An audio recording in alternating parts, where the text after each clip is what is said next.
Platón, seguramente uno de los nombres más importantes de toda la historia del pensamiento. Pero su historia no es solo una de ideas, de conceptos abstractos. No. Es la historia de una búsqueda apasionada, casi una obsesión, que nace de un trauma, la ejecución de un hombre justo. Una muerte que obligó a Platón a hacerse una pregunta terrible. ¿Cómo es posible que un Estado mate a su mejor ciudadano? Esa es la pregunta que lo cambió todo. Para que nos hagamos una idea, para Platón, su maestro Sócrates, no era solo un buen tipo o un profesor listo. No, era lo más, la encarnación de la sabiduría y la justicia. Hay que entender bien esta admiración tan profunda, porque su muerte no fue solo una pérdida personal para Platón. Fue la prueba definitiva de que algo estaba fundamentalmente roto en el mundo. Y aquí está el kit de la cuestión. ¿Por qué Atenas, la cuna de la democracia, el centro del arte y la cultura? ¿Por qué esa misma ciudad sentenció a muerte al hombre que Platón consideraba el mejor de todos? Esta contradicción, esta locura, no solo atormentó a Platón, se convirtió en la misión de su vida. Tenía que encontrar una respuesta. Tenía que entender cómo la mejor de las ciudades pudo cometer el peor de los crímenes. Bueno, pues para empezar a entenderlo tenemos que viajar en el tiempo. Nos vamos a la Atenas del siglo V a.C. para conocer a este personaje, Sócrates. Le llamaban el tábano de Atenas. ¿Y eso por qué? Pues porque era como un insecto molesto, de esos que no te puedes quitar de encima, que con sus preguntas picaba, incomodaba y despertaba a una ciudad que, en el fondo, estaba un poco adormilada. La Atenas en la que creció Platón era una ciudad de contrastes brutales. Por un lado era el centro del universo conocido, el Partenón, las obras de Sófocles, los debates a voz en grito en la plaza pública. Pero por otro lado era un lugar muy duro, marcado por una guerra terrible, por plagas y por una inestabilidad política que daba miedo. Una de cal, de otra de arena, vamos. Y en medio de todo este jaleo, ahí estaba Sócrates. Un tipo que no daba clases magistrales, no, él conversaba. Y su método era simple en apariencia, pero letal. Empezaba siempre igual: yo solo sé que no sé nada. Luego le pedía a alguien una definición de algo importante, por ejemplo, ¿qué es la justicia? Y a partir de ahí, pregunta a pregunta, iba desmontando todas las certezas de su interlocutor hasta que el otro tenía que admitir que en realidad no tenía ni idea. Claro, esta práctica de dejar en evidencia a la gente le consiguió unos cuantos enemigos, y bastante poderosos. Como es de imaginar, esa costumbre de cuestionarlo todo, de sacar los colores a los que se creían muy listos, pues acabó pasándole factura. Y una factura muy cara. Vamos ahora al momento clave, a la crisis que lo cambió todo para Platón: el juicio y la ejecución de su maestro.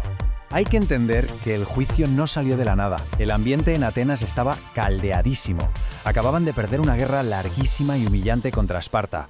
Justo después sufrieron una dictadura terrible, la de los 30 tiranos. Y la democracia acababa de volver, pero era frágil. Había miedo, había rencor y sobre todo había ganas de encontrar culpables. Y en ese caldo de cultivo, Sócrates se convirtió en el blanco perfecto. Oficialmente las acusaciones eran muy graves: corromper a las jóvenes y no creer en los dioses de la ciudad, vamos, impiedad. Pero la defensa de Sócrates fue decir que estaban entendiendo todo al revés. ¿Corromper a la juventud? No. Él intentaba hacerles mejores, animarles a buscar la sabiduría. ¿Impiedad? Tampoco. Él decía que su misión era, en realidad, un encargo del mismísimo oráculo de Delfos. A pesar de todo, lo declararon culpable.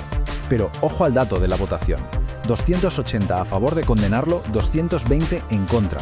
La ciudad estaba partida por la mitad. La diferencia fue de apenas 30 votos. Es increíble pensarlo. Toda la historia de la filosofía occidental pendiendo literalmente de un puñado de votos. Por los pelos. Y justo antes de beber la cicuta, va y suelta una de las frases más enigmáticas de la historia. Critón, le debemos un gallo a Asclepio. A ver, Asclepio era el dios de la medicina, de la curación. ¿Qué quería decir con esto? Pues todo apunta a que para Sócrates la muerte no era el fin, sino la cura, la liberación del cuerpo de este mundo imperfecto. Para él, morir no era una tragedia, era el último paso hacia la verdad. La muerte de Sócrates fue un mazazo para Platón, un antes y un después que dio origen a toda su filosofía. Si el mundo de los hombres, el mundo que vemos y tocamos, es tan defectuoso, Platón se vio obligado a buscar las respuestas en otro sitio, en un lugar más real, más estable. Y esto le llevó a una de las ideas más revolucionarias que se han pensado nunca. La pregunta que le obsesionaba a Platón era más o menos esta: si el mundo de las opiniones, el de la política, el de la democracia ateniense, es tan caótico y tan injusto que es capaz de matar al hombre más sabio, ¿dónde narices está la verdad?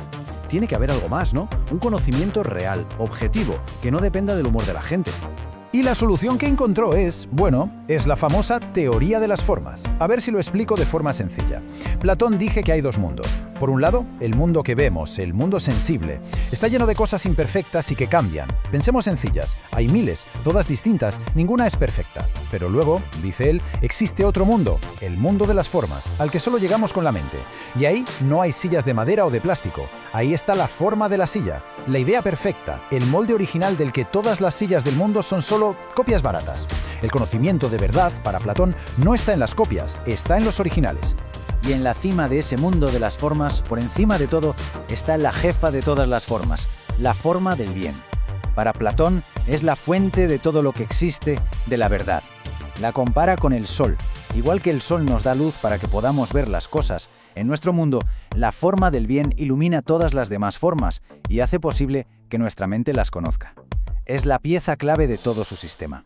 Pero Platón no era de los que se quedan en las nubes teorizando, ¿eh? Todo esto tenía un objetivo muy práctico: usar esta teoría para diseñar una ciudad perfecta, una sociedad que fuera inmune a los errores que mataron a Sócrates, y para eso escribió su obra cumbre, La República. Para explicar todo esto, nos dejó una de las historias más potentes jamás contadas: la alegoría de la caverna.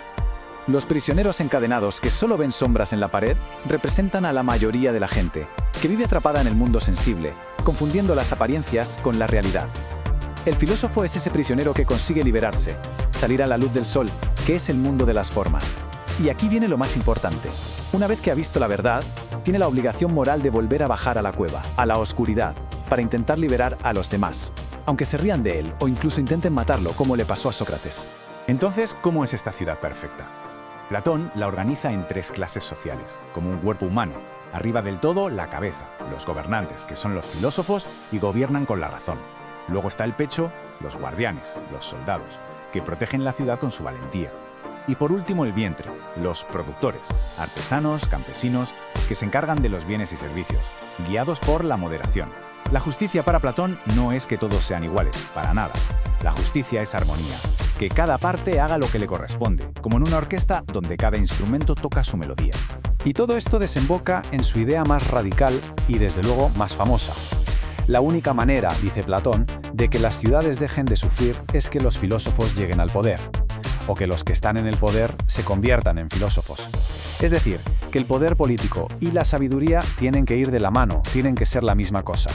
Y ojo, que no se quedó solo en escribir un libro. Platón pasó a la acción, fundó una institución para hacer realidad su sueño, la Academia de Atenas. Se convirtió en la primera universidad de Occidente, el centro de conocimiento más importante del mundo antiguo. Un lugar para formar a esos futuros gobernantes filósofos que duró casi 900 años.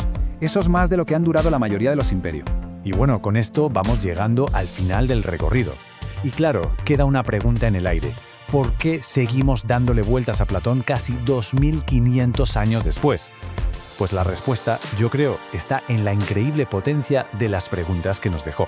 Es que las preguntas de Platón son las grandes preguntas de la humanidad. ¿Qué es real? ¿Cómo podemos distinguir la verdad de una simple opinión? ¿Qué es una sociedad justa?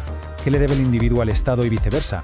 ¿Está bien que nos gobiernen los expertos? Es que no son preguntas para un museo, son los debates que tenemos hoy en día, en la calle, en la tele, en los parlamentos. Así que al final el legado de Platón nos deja con esta pregunta fundamental, una que resume toda la tensión de su pensamiento. Esta búsqueda de una sociedad perfectamente justa, ¿es un ideal, un objetivo noble al que deberíamos aspirar? ¿O es en realidad una ilusión peligrosa? Ahí queda eso.